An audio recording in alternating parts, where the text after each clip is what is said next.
I sat at my modest desk outside the executive offices, quietly taking notes while my brother Alexander and his cronies plotted inside.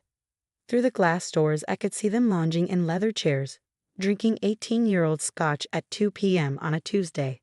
"That secretary of yours," drawled James Porter, Alex's Harvard roommate turned corporate raider. "She's always lurking around. Are you sure she can be trusted?" Alex laughed, not bothering to lower his voice. "Madison, she's just a secretary. Couldn't get into business school, so Dad stuck her in the typing pool. She's harmless." If only they knew that every conversation, every scheme, every illegal plan they hatched was being carefully documented by the woman they dismissed as just a secretary. The woman who actually owned controlling interest in Harrison Global.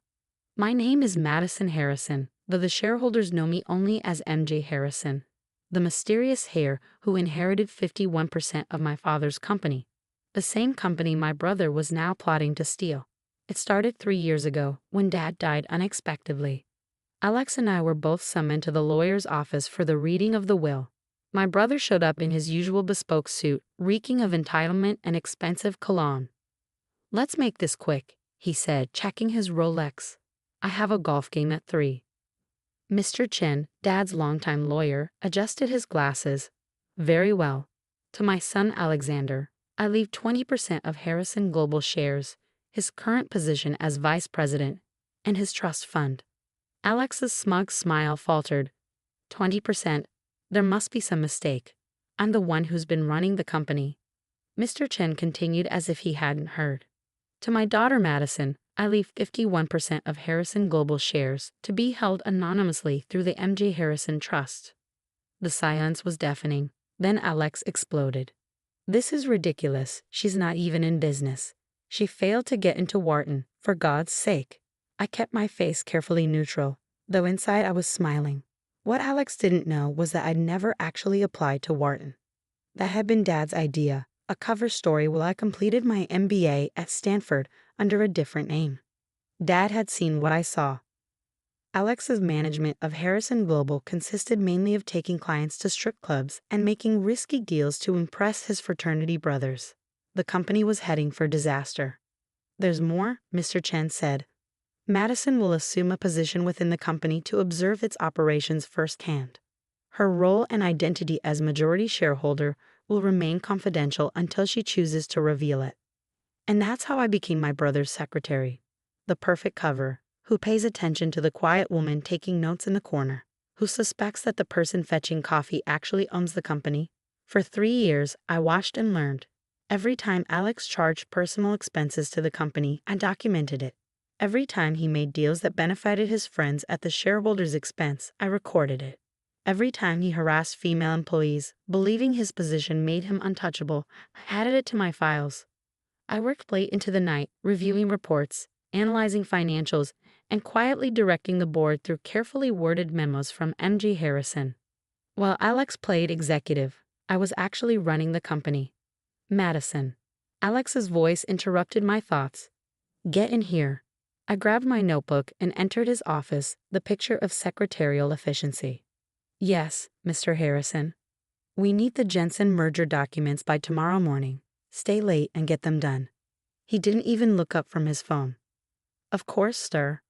I made a note, knowing full well that the Jensen merger was just a cover for his latest scheme. He planned to sell off the company's most valuable assets to a shell corporation owned by his friends, then buy them back at a fraction of their worth. What he didn't know was that tomorrow's board meeting would change everything. "Oh, and Madison." He finally looked up, his smile condescending. "Try not to screw that this time. We all know numbers aren't your strong suit." James Porter snickered. I fought the urge to tell him that I graduated summa cum laude from Stanford Business School, or that I'd grown Harrison Global's profits by 40% through my anonymous leadership. Instead, I just nodded meekly and returned to my desk. Later that evening, after Alex and his friends had left for their usual 3-hour lunch that turned into drinks, I sat in my real office, a hidden room accessed through the building's old maintenance corridors. Here, surrounded by monitors and files, I did the actual work of running Harrison Global. My phone buzzed. A message from Mr. Chen. "Everything's ready for tomorrow. Are you sure about this?" I looked at the photo on my desk. the only personal item in this secret space. It showed Dad and me at my Stanford graduation. Both of us smiling at our shared secret. Keep an eye on your brother, he told me. Give him enough rope to either learn responsibility or hang himself. Then do what needs to be done. Well, Alex had made his choice. Tomorrow, the board would learn that their supposedly incompetent secretary was actually the majority shareholder who had been steering the company to record profits. They'd see evidence of Alex's schemes, his mismanagement, his abuse of power. I typed back to Mr. Chen. Yes, it's time. That night, I stayed late as ordered, but not to prepare merger documents. Instead, I finalized the presentation that would end my brother's reign of mismanagement. 3 years of evidence, all meticulously organized. As I worked, I heard Alex return from drinks. He stumbled past my desk, stopped, and turned back. Still here, Maddie. Such a dedicated little secretary. His words slurred slightly. You know, that's all you'll ever be. Some people are born to lead, others to take notes. Know your place. I smiled, thinking of the boardroom tomorrow. Oh, I know my place, Alex, and tomorrow you'll know yours. He blinked, confused by my tone, and shrugged it off and continued to his office. In less than 24 hours, his world would collapse, and a secretary he dismissed would finally step into the light. I looked in at the Jensen merger documents he demanded, blank papers that would never be filled out. Tomorrow, Madison the secretary would disappear, and MJ Harrison would finally take her rightful place at the head of the company. Some people are born to lead, I whispered, echoing his words. You just never realize which one of us it was. The morning of the board meeting dawned clear and bright. I arrived early, dressed not in my usual conservative secretary attire, but in a perfectly tailored channel suit I'd been saving for this moment. My comfortable typing chair had been replaced by an elegant leather executive chair at the head of the boardroom table. I was reviewing my presentation one final time when Alex burst in, his face red with fury. Madison, where are the Jensen documents, and what the hell are you doing sitting there? The documents aren't ready, I said calmly, not looking up. And I'm sitting exactly where I belong. Have you lost your mind? Get out of that chair before the board arrives. And what are you wearing? You look like you're playing dress up in mom's clothes. I finally met his gaze. No, Alex. For the first time in 3 years, I'm not playing anything. The board members began filing in. Their confusion at seeing me in the chairman's seat quickly turned to shocked whispers. James Porter nearly choked on his coffee. What is this, some kind of joke? He demanded. Someone call security. That won't be necessary, Mr. Chen said, entering with a thick folder. Ms. Harrison has every right to be here. In fact, she called this meeting. Alex grabbed my arm.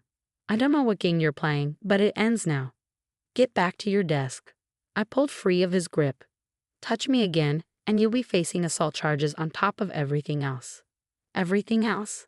His face paled slightly. Ladies and gentlemen of the board, I began standing. For the past 3 years, you've known me as Madison Harrison, Executive Secretary. But my full title is Madison Jane Harrison, MJ Harrison, majority shareholder of Harrison Global. The room erupted in chaos. Alex staggered back as if I'd struck him. Impossible, he whispered. MJ Harrison is standing right in front of you. I finished. While you were playing executive, I was actually running this company. Every decision credited to MJ Harrison over the past 3 years. The Asian expansion, the tech division restructuring, the profit increase, that was all me. I clicked a button, and screens descended from the ceiling. But that's not why I called this meeting. We're here to discuss the Jensen merger, or rather, the fraud you and your friends were planning to commit.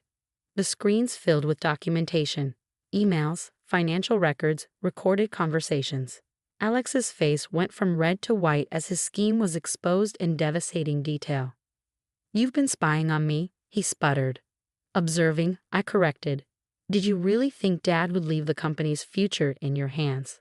He saw what you were, an entitled child playing with other people's money. That's why he put me here, to watch and protect what he spent his life building. James Porter stood up, straightening his tie. This is absurd. You can't prove.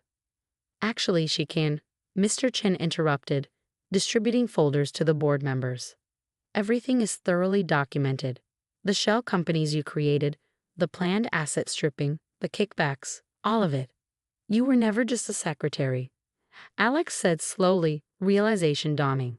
The Stanford MBA rumors weren't rumors. I graduated top of my class while you were failing out of business courses at Harvard. Dad knew exactly what he was doing when he made me majority shareholder. The board members were flipping through the folders, their expressions growing increasingly grave. There's more, I continued. Alex's personal expenses charged to the company, sexual harassment complaints buried by his friends in HR, client accounts lost due to his behavior. It's all there. You've been building a case against me for 3 years, Alex said, his voice hollow. You built the case yourself. I just documented it. I turned to the board. I moved for the immediate termination of Alexander Harrison and James Porter from all positions within Harrison Global, effective immediately. The vote was unanimous. You can't do this, Alex whispered. I'm your brother. You never treated me like a sister, I replied. From the day I started here, I was just the secretary to you. Someone to mock, to demean, to order around. Did you ever once ask my opinion on a business matter? Ever consider that I might have something valuable to contribute? He had no answer. Security will escort you out, I continued. Your office will be cleared by the end of the day, and Alex, the next time you see just a secretary, remember this moment. As he was led out, still protesting, I turned to address the remaining board members. Now, shall we discuss Harrison Global's future? I have some ideas about modernizing our operations. The meeting lasted hours. By the end, even the most skeptical board members were convinced. The quiet secretary they'd overlooked had a vision for the company that went far beyond anything Alex had proposed. That evening, I sat in my father's old office, my office now, looking at his picture on the wall. You knew, didn't you? I said softly. You knew Alex would never change as long as everything was handed to him. A knock at the door interrupted my thoughts. It was Mrs. Reynolds, my father's former secretary, now mine. Miss Harrison, your brother is in the lobby. He's quite insistent about seeing you. I considered sending him away, but then I remembered something Dad used to say. True leadership isn't about revenge. It's about growth. Yours and theirs. Send him up. Alex entered hesitantly, his usual swagger gone. He looked smaller somehow, without his executive title and corner office. I've been thinking, he said, not meeting my eyes. About how I treated you, how I treated everyone. Good. That's a start. I want to learn, really learn, not just pretend. He finally looked at me. Will you teach me? I studied him for a long moment. There's an opening in our Tokyo office, entry level. No special treatment, no executive privileges. You'll start at the bottom, learn every aspect of the business. If you can handle that for a year, prove you've changed, we'll talk about a more senior role. Entry level? In Tokyo? He looked like he might protest, then stopped himself. Okay, I accept. As he turned to leave, I called after him. Alex? The secretary in Tokyo? Her name is Mrs. Tanaka. She's been with the company 30 years and knows more about that office than any executive. I suggest you start by asking her advice. He nodded slowly, understanding the lesson. 1 year later, Harrison Global's profits had doubled. Our corporate culture had transformed. No more old boys club, no more harassment, no more entitlement. Success was earned, not inherited. And Alex? He surprised everyone by thriving in Tokyo. Mrs. Tanaka's weekly reports showed genuine change. He worked hard, learned Japanese, and slowly earned the respect of his colleagues. Today, a small plaque sits on my desk. It reads, Leadership isn't about titles. It's about vision, integrity, and the courage to see what others overlook. Below it sits my old secretary nameplate, a reminder that true power isn't in the position you hold, but in how you use it. Sometimes I still take notes in meetings.